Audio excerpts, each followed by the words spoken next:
rahmatullah. Bienvenue à vous tous et vous toutes, j'espère que vous allez tous et toutes bien, Inch'Allah. Alors, petite vidéo aujourd'hui pour parler d'un sujet qui me tient à cœur. Après plusieurs années, c'est bien de faire le bilan un petit peu.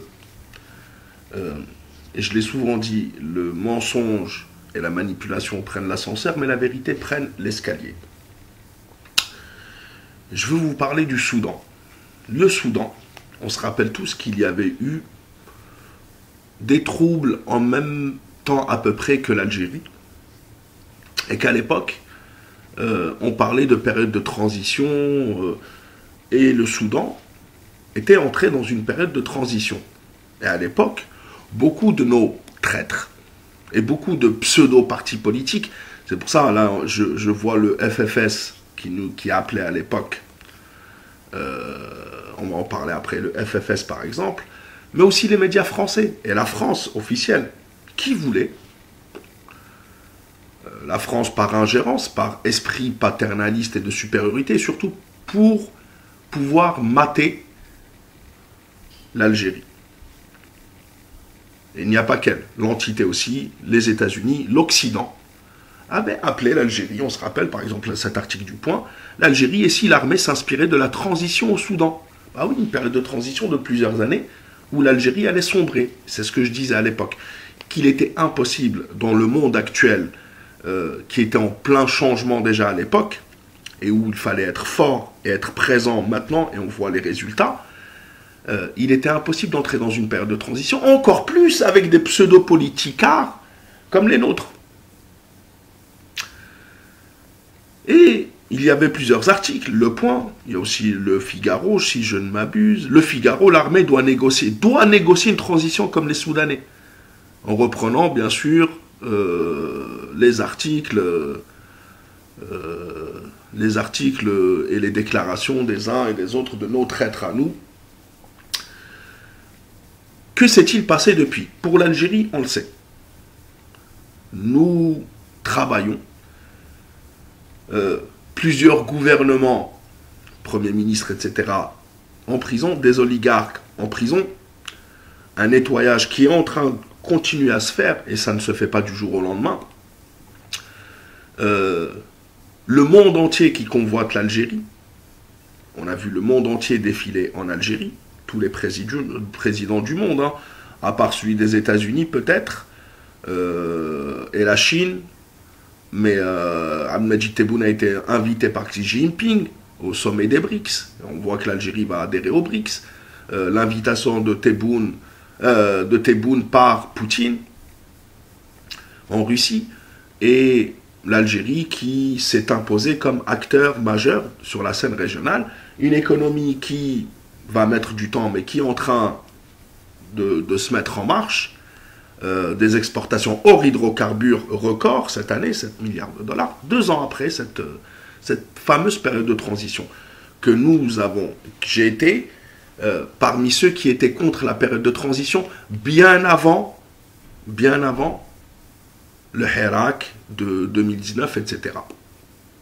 Pour des raisons d'autres. Je me rappelle même d'un débat que j'avais eu avec notre grand frère Arafat sur période de transition ou pas, et j'avais dit qu'il n'était pas possible dans le monde d'aujourd'hui et pour l'Algérie de perdre 3 ans pour rien, parce que je connais les politicards algériens, la majorité, et je sais que ça aurait donné rien du tout. Donc, que du positif, alhamdoulilah. Parce que, c'est sûr que si on compare notre pays à d'autres qui ne sont pas concernés, c'est compliqué de... Mais on va prendre le Soudan.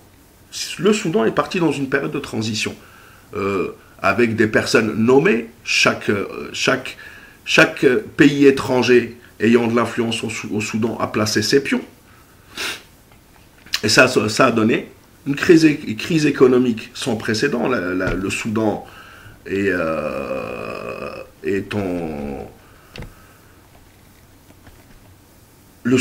est en situation économique très très critique. Le gouvernement suspend sa participation à un accord de construction. L'ONU appelle parce qu'il y a eu entre-temps un autre coup d'État de l'armée sur ce gouvernement de transition. Il y a eu la normalisation, bien sûr, il n'y a eu que du négatif. Le Soudan, ça ne va pas. Et puis aujourd'hui, et je le dis, pour le reste de la planète et pour le reste du temps, il ne faut pas écouter les conseils des Occidentaux qui sont là pour asservir les pays du tiers-monde et non pas pour nous aider. Si une période de transition de plusieurs années était une solution, ils l'auraient appliquée à eux-mêmes, qui sont eux-mêmes en crise. On voit aux États-Unis, les dernières élections où Joe Biden est arrivé sur le dos des chars pour prendre le pouvoir, des morts, etc. On le voit en France, hein, avec des manifestations pendant des années des Gilets jaunes, une contestation. Bref, si on va là-dedans, c'est une crise de la démocratie, il faudrait que tous ils aillent vers une période de transition, mais personne ne le fera. Et puis aujourd'hui, et c'est malheureux d'avoir perdu autant de temps, ces mêmes journaux français, et on voit RFI ici, et un autre journal par contre, ça c'est Afrique sur 7, un journal, qui nous dit, Afrique sur 7, le modèle de transition politique inspire le Soudan. Alors que l'Algérie a finalement retrouvé une stabilité apparente, le Soudan cherche des voies et moyens pour sortir de la période d'exception, etc. Et on a RFI, Radio France Internationale, qui est une radio d'État française, et qui nous dit, Soudan, l'armée veut prendre l'exemple de l'Algérie pour gérer la transition, parce que c'est un modèle du genre, je vous l'avais dit. Ce qui s'est passé en 2019 en Algérie a été un modèle pour le Mali, pour le Burkina Faso, pour d'autres pays, le Tchad y viendra aussi.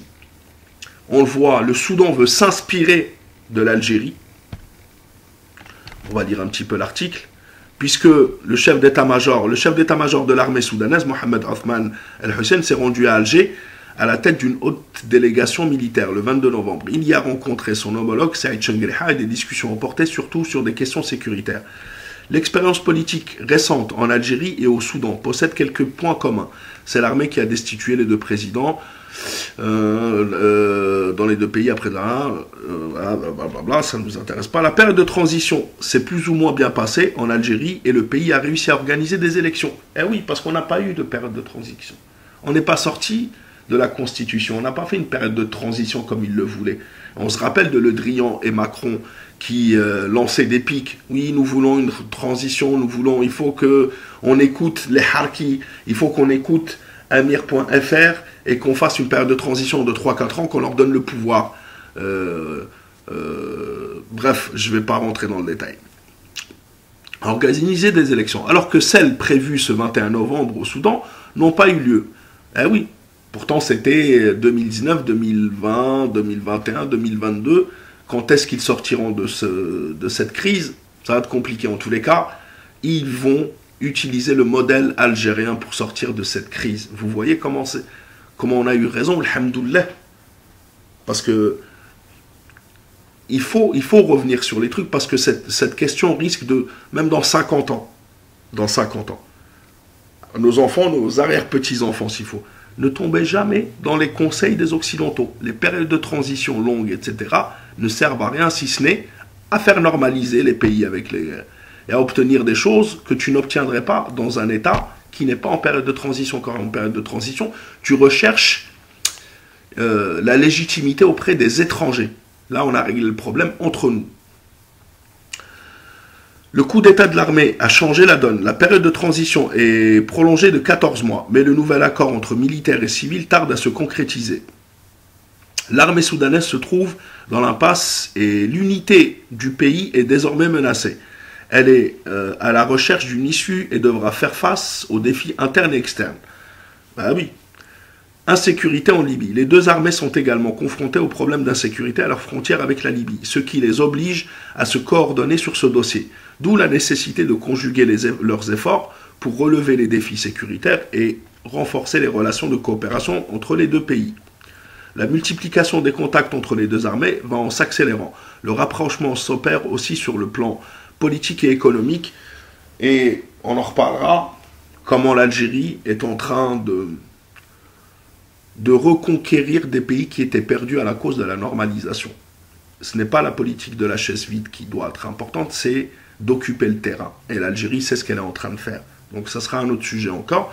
Mais il fallait quand même que je revienne sur cette fameuse période de transition. Celui qui me parle de période de transition, encore une fois sur ma chaîne, jusqu'à la fin de ma vie, ou même dans la vie réelle, je le bloque. Même dans la vie réelle, je le bloque. Non, je rigole. Mais pas de période de transition. La pire bêtise à faire, ce serait d'écouter les Occidentaux. Al-Muhim, il fallait bien... Où sont les Masmar et les Harkos, etc., tout cela là, qui nous expliquaient, eux, les sachants, nous qui apprenions, nous moi qui ne suis pas, qui n'ai pas une grande expérience dans la vie, quand j'entends des gens me parler du Mzatat, de Zétot, qui est 25 ans de Nidal, 25 ans de... Non, la réalité est que certains voulaient la destruction de l'Algérie, ou alhamdoulilah, on s'en est très très bien sorti. Donc heureusement, pas de période de transition, on aurait été dans le même état que le Soudan. Et j'espère pour les Soudanais qu'ils se sortiront de cette période de transition et qu'ils reviendront à leurs fondamentaux. Et se rapprocheront de l'armée algérienne pour créer les conditions de la paix en Libye aussi. Salam alaikum wa rahmatullah. Vous voyez, ne jamais écouter les pseudo-opposants, les harkis. On finira toujours par gagner, Inch'Allah. Il faut toujours juste faire les choses bien. Salam alaikum wa rahmatullah, à la prochaine, Inch'Allah, la patrie ou la mort, le Macron. Merci beaucoup d'avoir suivi cette petite vidéo. Un peu mal à la tête. Mais ça va mieux, mais j'ai un peu mal à la tête. Salam alaikum wa rahmatullah, à la prochaine, Inch'Allah.